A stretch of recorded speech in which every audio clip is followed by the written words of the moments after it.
with her testimony.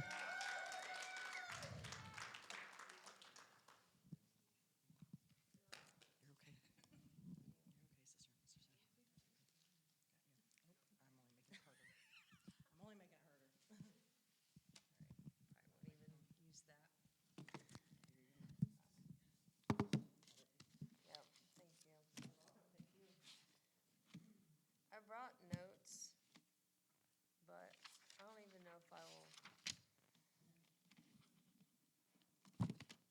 We will see. We will see what God wants. I want to take a moment to pray real quick, and then we'll get started. God, it's me. Will you just bless me and bless everyone in this room and their families and their friends, and just let me speak what you want me to speak, and just thank you. Thank you for everything, the obstacles, the things to be happy for, the joys. Just thank you for everything. Thank you for this life. In Jesus Christ's name I pray. Amen. It's still, I've been sometimes praying I'm in a ministry and leadership class I'm in the last semester, the class lasts for 2 years.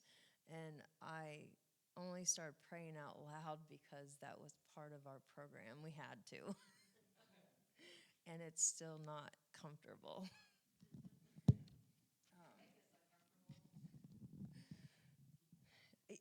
I find that I'm only in my head, and so everybody probably doesn't know when I screw up or I say the wrong word or I pause too long. Yeah. I think that's what we all struggle with, right? In different things. So the notes that I thought about to do this, like I thought about in Genesis 32:22 through 32, that's Jacob's story of wrestling with God. And then I also thought about the other day when I heard a sermon on Spotify, and they were talking about Samson and Delilah, and how Samson towards the end of the story, he lost his hair, or she cut it off, or whatever happened. I've read the story, but I focused on how he lost his vision. And that, like, I looked back to my life, and I was 11 years old, coming out of the darkness. And I say coming out of the darkness because I've only got brief flashes that make absolutely no sense about my childhood. And when I was 11, I was searching through a psychology book that was my mom's college book. And I remember it was like foreign language. I didn't understand the words or anything, but I remember thinking, I want to help people. I want to help people like me. But then life happened, darkness happened.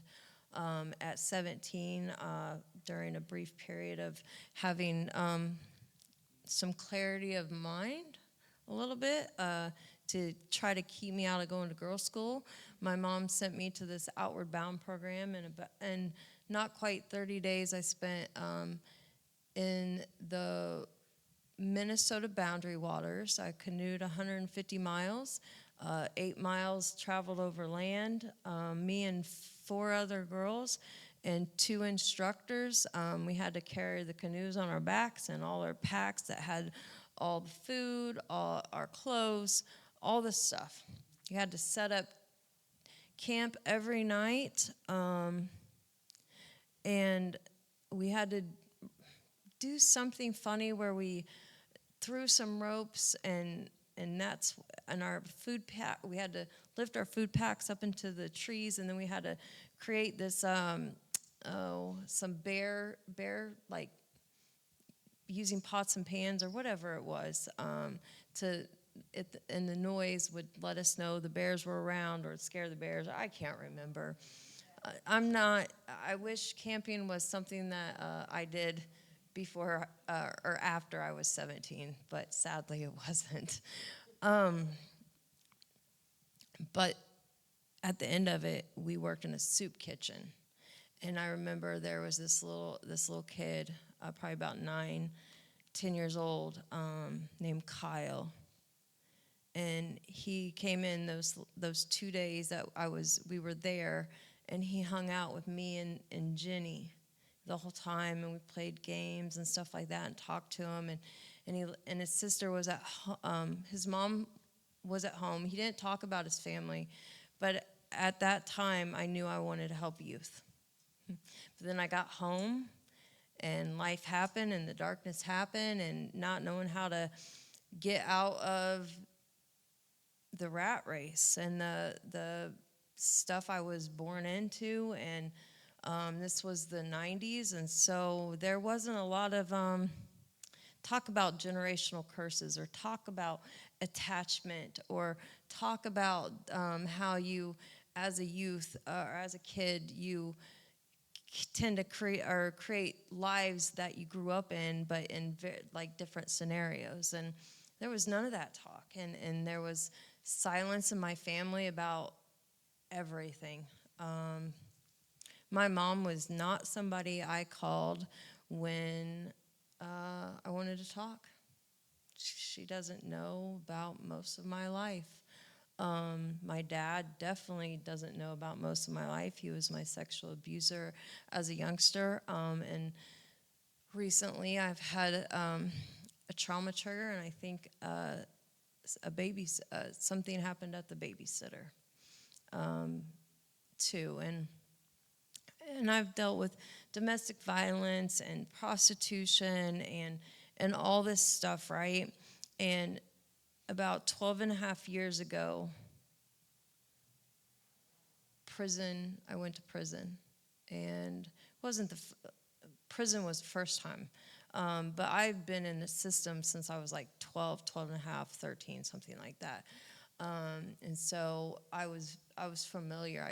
I was a female, a white female, and so living in Hendricks County, and so a lot of times lockup was not something they really looked at.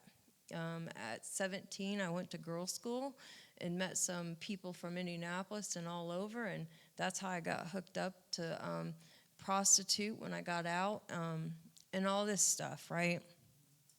And so then I went to prison, and that changed my life. Changed my life in a way.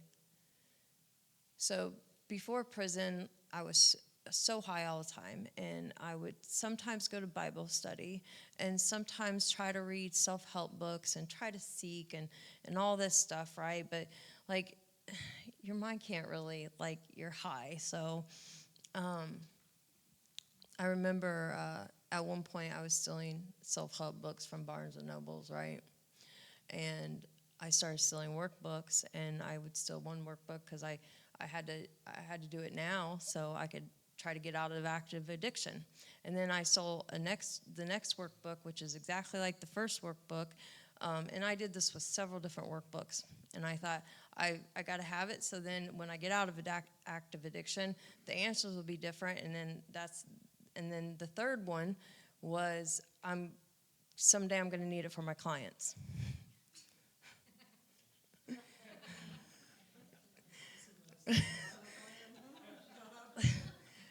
And so I went to prison, and sometimes I would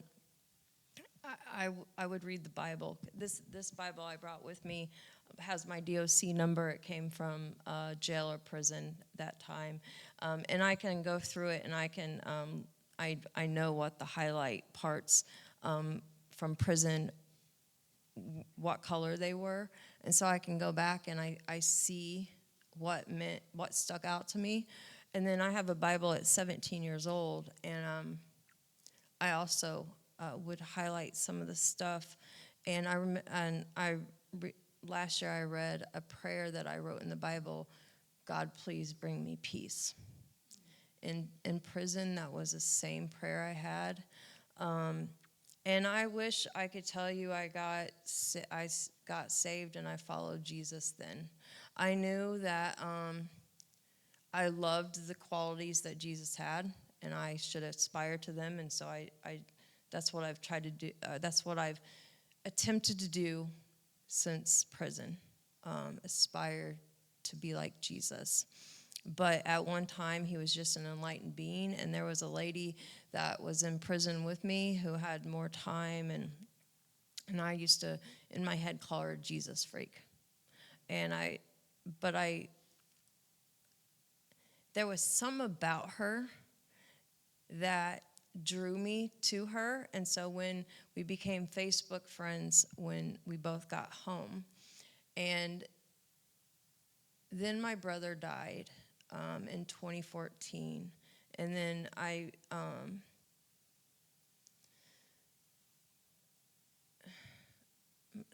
my recovery journey never stopped, right? Like, I don't have 12 and a half years. That's not my story. Like, I don't have abstinent 12 and a half years. But my story with recovery started 12 and a half years ago, and it was always uphill. I've never yet went back to using like I was the day I got arrested. And so I was always seeking. I was just going in the wrong places or didn't have the full story. And I didn't trust God, just like I didn't trust myself, just like I didn't trust my parents, just like I didn't trust anyone else in the room or miles away or people I couldn't see. And so I didn't trust this lady. And then she got home, and I kept watching her on Facebook and kept like seeing her ministry and seeing her change her life, and she didn't start using again. And then I started asking her every great once in a while, when it had something to do with my kids, to pray for us. Because I knew if I asked her, as much as she loved Jesus and she proclaimed it all the time and stuff like that, I knew that she was going to pray when she said she was going to pray. And so in 2014, I lost my brother. And in 2015, I started going around NA. And a well-meaning Christian, we were friends after that. But he said something along the lines of, if your brother didn't believe in Jesus, he was going to go to hell or something like that. And as soon as, it was like almost like as soon as he said it, like I could feel this wall go up. And I decided that God, if my brother wasn't going to be at peace, because I didn't know what he wanted, right? Like, and then I wasn't going to believe in God. And so it was a very confusing, because it was a very confusing time, right, before the stroke, because sometimes I would use God when talking about nature and spirituality and my beliefs and stuff. But as soon as somebody started questioning me, I shut it down because I didn't want to talk about Jesus or God. I would talk about like the universe, the nature, energy, all these other forms that, I don't know, like, not that I think they're God, but like God is everything. So it was like, I don't know. I was tricking myself. That's what I was doing. And I was self-sufficient, and I was doing all these things, and I was doing my life and getting the degree and getting in the recovery field and in the mental health field and doing all this stuff. And things were changing with my kiddos. Well, yes and no. But there was hardly any prayer. I was working the steps, but I wasn't like working the 12 steps as like I do now, like with a dependence upon God. And and my life got better, right? And then COVID happened, and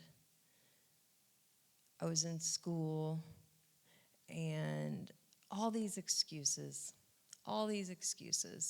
and the meeting stopped, and my sponsor got COVID and ended up in the hospital, and so I thought I can't go to her because she's after she got out, it's like she's sick, and I don't want to burden her, and so I just isolated myself more and more. And by the end of the year, me and this guy broke up after 5 months, and I had talked myself into talking to my doctor about giving me an ADHD medicine that is a stimulant. And a month later, I was taking it right, and then December happened. He broke up. My grandpa died, I think, within 24 hours or the same day. And then I was off of work for 2 weeks, so that was looming over me. And then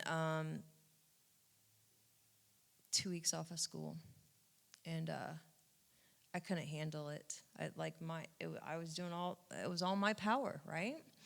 And so I talked myself into taking my medication wrong, and 2021, I thought I was doing well, right? Like going to school, doing my internship, that was 16 hours, doing 40-hour work week, and then my kids started going through crisis, and not just like girlfriend breakup or whatever. They started overdosing on pain, or not pain pills. That was a me thing. Sorry. Just overdosing on different meds just to see what they did and to kill themselves. And I realized my kids were being raised like I was, which I was a latchkey kid at 9 years old. And they were teenagers, and I was a teenager who definitely needed help, definitely had too much time on her hands, whose mom was always at work because she was a single mom. And here I was doing the same thing. And they kept going through crisis, and I kept having to be pulled out of work or pulled out of this or that, and sometimes I was irritated. And anyways, life was a mess, and I was trying to do it on my own. And then I had a stroke in March 12th, 2022, and I'm getting ready to celebrate 3 years from that. And right before that, though, I had a spiritual director. I called her in October of 2021, and I slowly started asking questions about God. Slowly started putting the pieces together, like, oh, my grandpa showed me Jesus through his life by never yelling, always being there with compassion, taking me to the hospital when I wanted to kill myself, just doing different things. And the lady that would do book study or the Bible study before prison, that I was always too high but still went with my mom, and I was mostly nodded out, but every time I popped my head up, there was no judgment. She asked, did I have anything to contribute? She showed me Jesus. She didn't beat me over the head, neither did my grandpa, and they didn't tell me I was wrong or whatever. Just, well, not wrong, and like they just didn't like necessarily accept what I was doing, if that makes sense, but like still loved me. And so I started thinking about those things and asking questions, and then I had the stroke. And when I had the stroke, when I fell down, like I immediately knew, and I felt peace. I immediately knew God was there.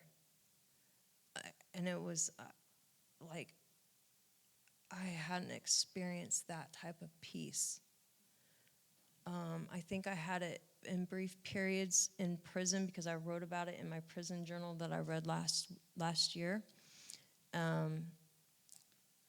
But I tried to do it on my own when I got home, and I remember writing in my journal about being, I was worried that I was going to lose what I was finding in prison.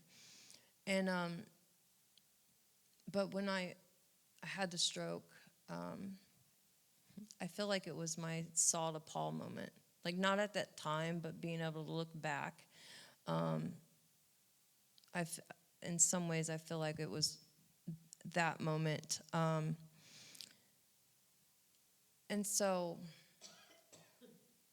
I didn't give my life to Jesus right after. It took a minute. I remember I would watch TikTok sometimes, and I liked humorous stuff. And I was totally against sermons before the stroke. Wouldn't listen to it. And so then there was this preacher who would pop up. And I don't know how the algorithm changed. Only God, God. Because it got me.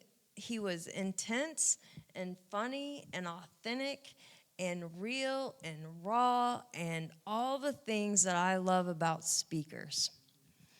And he was all these things, and that caught my attention. And I found myself getting curious about more. And then I found myself looking up Spotify. Is he on Spotify? And so by February 2023, I gave my life to Jesus in a sister check thing, listening to the speaker that I was in prison with, who I used to call a Jesus freak in my head. And then the next month, March 26th, I got baptized at my church, and I wasn't even thinking it was my grandpa's birthday. That hit me about an hour later, and it's funny. I thought it was funny. So years ago, when my grandpa was still up and moving and stuff like that, and I was in recovery, probably 2016, my grandpa came over to my house one day, and he was sitting on the couch, and I was sitting in the chair, and I said, "Grandpa, if you could do anything to help my spiritual development, would you?"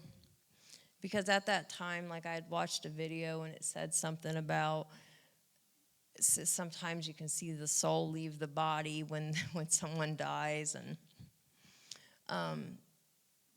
my grandpa hesitantly said yes. And then I asked him, "Well, can I videotape you?" and yada yada yada, and I don't remember if he ever answered me, but I think I remember saying out loud, but it'd probably screw up my mom and grandma's sensibilities.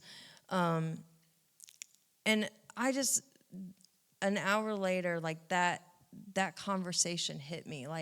God was telling me, whatever is out there, whatever, he does and stuff like that. And I don't know, it was just a cool moment for me. And since then, I've started a nonprofit after the stroke that I thought about in prison, Unlikely Journeys to help youth.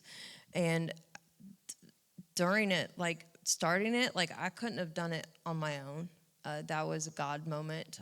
Lots of things were God moments that happened after the stroke.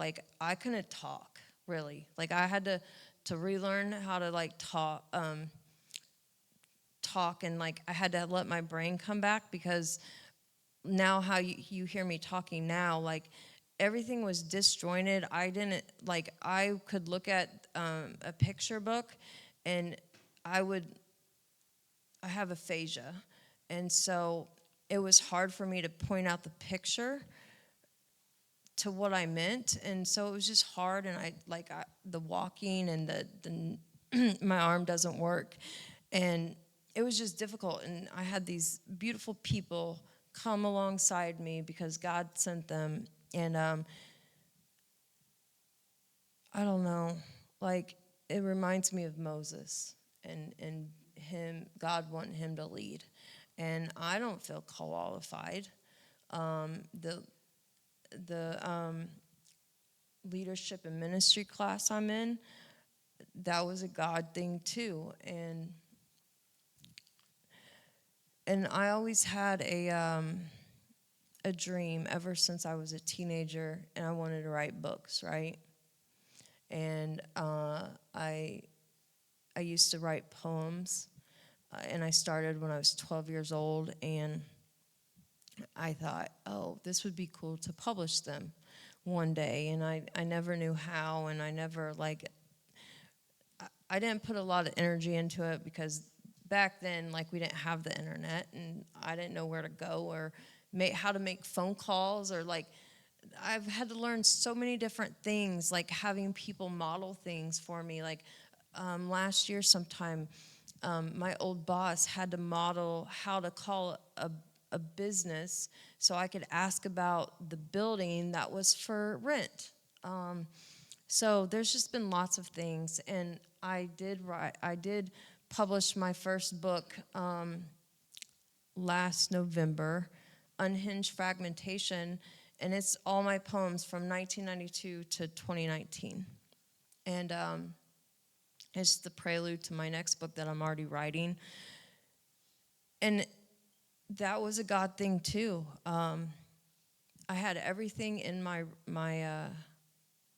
on my kitchen table, and my oldest son is in federal custody. He got sentenced last week, and last year, a mental health lady came on board and wanted to do interviews, and she interviewed me twice for about 4 or 5 hours each. She interviewed his dad, my mom, like all these people, and wrote a report. And so I got out all this stuff, going back, journals and things I wrote and stuff like that, and my poems, because there's a few poems about Chase, my oldest, in the book. And it was a Saturday, and these poems have been in this binder for years. And on a Saturday, they were sitting on my table. They'd been there for months, and I was going to let my dogs out. I walked by the table, and it was like God was saying, "It's time." And I thought it was just how it's happened. Like the information just came easy to me. I had to go searching for some of it, but like it just came easy. And it was like when I gave my life to Jesus, I got my vision back. I quit wrestling with God. And it's not that I don't ever wrestle with God on some things, but not for years. And I quickly get into like dependence on him when I take my will back. And if I didn't have my program, like doing the 12 steps, going to therapy, doing EMDR, praying every morning, before my feet even hit the floor, I say a prayer. And then later on, when I read the Bible, and I don't do this every single day, like read the Bible, because some days I get so busy. But now I get on my knees to pray, because at one time before the stroke, I was too prideful for that. And it's important for me to humble myself. And that is one way of showing that I'm humbling myself. And I do lots of different things, and I liked Heather, the battle plan, and stuff like that. And there are certain things I do every day. But I've been thinking about this for the last few weeks. Like, my prayer life has ebbed and flowed, and right now it's in an ebb. And I still do it, but it's like the heart posture, it's like the busyness, I don't know what it is. I'm talking with God about it, but I don't know, like the ebb and flow. And I just think that's how life is. And we just got to get honest about the ebb and flow in all different things, in recovery, in friendships, in relationships. But I have literally watched God start putting my family back together when others have thought, oh, they're a mess. It's fallen apart. All this stuff, and I don't know. Anyways, I think that's it. Thanks.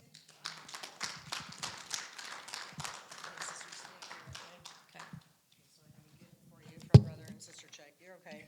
So we have a gift for you. And then also, this is Danielle's book. I usually don't sell things here, but she has this for sale out in the front. But this is Danielle's book. Oh, and Hi. So We want to promote Danielle as much as possible. half the proceeds of every book I sell, half the proceeds go to Unlikely Journeys. Your nonprofit, yes. I'm sorry I don't have a picture of it up right here. I should have got a picture of it, of Unlikely Journeys. And so that is her nonprofit. And what does the nonprofit do? So we next month on March 22nd, we are having our first Lego play workshop. And this, I don't know how to explain it. I did it in December. I was part of a research study. And the facilitator, she has agreed to do this Lego play. And we're working on failure. And having a growth mindset instead of a fixed mindset, because failure happens to every single person, and having a growth mindset is helpful to getting past the failure. What kind of clients do you reach out to with Unlikely Journey? 12 to 17-year-olds. Also, we can do parent mentor, like if you have under 18 kiddos, like because it's difficult trying to maneuver through maybe the mental health side or the substance use side or the criminal justice side. And so I can mentor other parents who are maybe starting their journey. And it's not just related to Hendricks County. So the surrounding counties, the workshop, it's in Avon, Indiana, but if any youth can make it that want to go, then all they got to do is email me or have the parent and stuff. But yeah, they're welcome. And we're live. You want to say that email online? Oh, yeah. Danielle at unlikelyjourneys.org. It's DANIELLE at unlikelyjourneys.org. Okay. Well, let's give Danielle another hand for being so transparent. I love it. Danielle, thank you. Yes, it was amazing. You are welcome. I'm so grateful that you were able to make it out. You're okay. I'm glad Yeah, you're okay. I'll get over there. You're okay. Sometimes I wish I had my other hand. Yeah. How much are the books, Danielle? 16 plus tax, so it equals out to 712. 16 plus tax, so it's about 17 something. Yeah, she's getting it. But so those poems you wrote, Danielle, when did you begin to write those poems? What year? When I was 12 in 1992. When you were in 12. And when was your last one you wrote? 2019. So yeah, so from the age of 12 to 39, those are poems of Danielle's life of just, I'm assuming what the Holy Spirit was telling her. Because I remember that on my journey of, being in addiction, and I can see where God was in multiple different things. But that's it for today. We are going to close out with Brother and Sister Chuck, and we're going to go into Danielle's song to do praise and worship, and it's pretty hype. I'm going to say that, girl. God Taught Me by Zabadi. How do you say that? Zonte. That's who it is. Yes, I love this song. It's a good one. It's a good one. God Taught Me. Omar's going to enjoy that. We're going to continue on, and let's praise and worship. Let's praise the Lord and then go on home and enjoy our Saturday. God taught me. When they ask me how I'm winning, I say God taught me. When they ask me why I'm different, I say God taught me. This my time to get it. God taught me. When they ask me how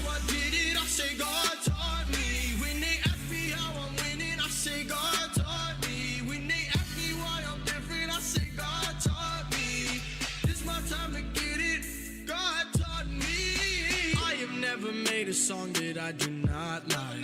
People always changing colors like a stoplight. I'ma call you lefty cause I know you not right. If you thought I was done, you should learn from Saint Nick and check twice. Ask me how I got here, I'll say God brought me.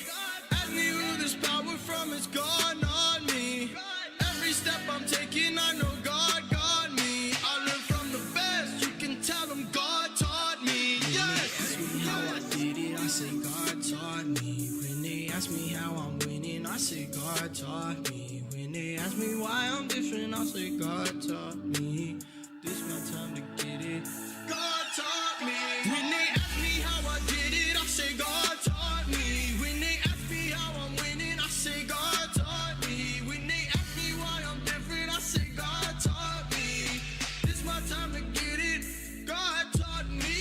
See me on the way when I walk like this, sauce like this. I'm a boss, I guess. God knows I'm blessed. Go to the bank and I cash that check. Guess what's next? I'll be the best. Don't get confused, I'm reliable. That's cause I always produce. God chose me, so I don't have to choose. I can live out my dream. Must be the shoes. You don't want to offend anybody, so you tiptoe. You so focused on your balance like you're a flamingo. Enjoy your day off.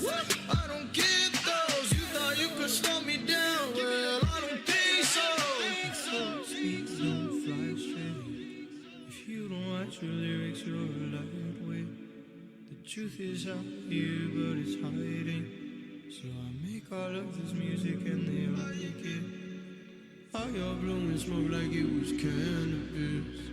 Why are we ignoring what the problem is? This year let's come together, put a stop to this. Long live the revolution. God with us, God with us, God with us, God with us, God with us. When they ask me how I did it, I say God taught me. When they ask me how I'm winning, I say God taught me. When they ask me why I'm different, I say God taught me. This my time to get it. God taught me. When they ask me how I did it, I say God taught me. When they ask me how I'm winning, I say God taught me. When they ask me why I'm different, I say God taught me. This my time to get it. God taught me. When they ask me how I did it, I say God taught me. When they ask me how I'm winning, I say God taught me. When they ask me why I'm different, God taught me. This my time to get it. God taught me.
Father, that oil flowing is for the bright. Seeking your kingdom, I know that you'll supply it. Father, you told me that it was finished. You told me that you done did it. Calling me to redeem the time.